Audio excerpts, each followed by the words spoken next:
What if I told you that sometimes the most powerful form of self-control isn't about what you do with your body, but what you stop doing with your mind?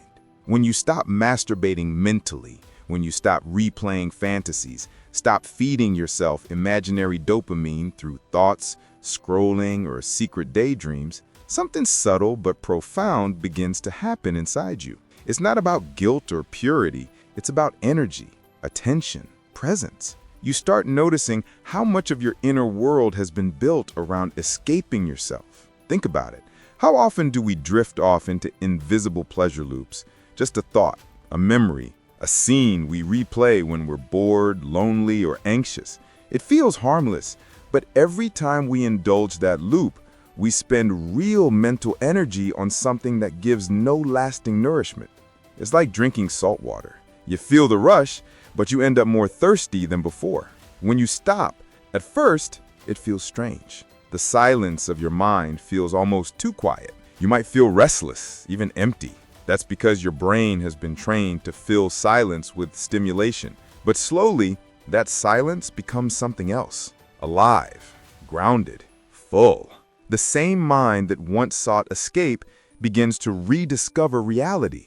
You start noticing colors more vividly. The sound of rain becomes music again.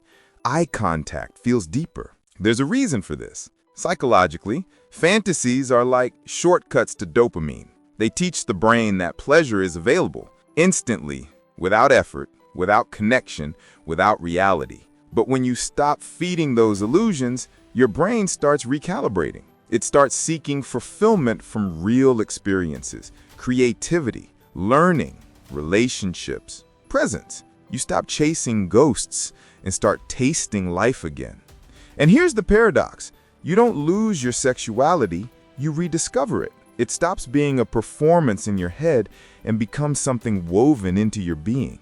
You no longer need to imagine intimacy because you start to embody it. You carry a quiet magnetism, less desperate, more alive. People feel it without you saying a word. This isn't about repression. It's about reclaiming what you've been scattering. The energy that once spun in mental loops becomes focus, intuition, compassion. You start thinking less about who you want and more about who you are becoming. And that shift changes everything.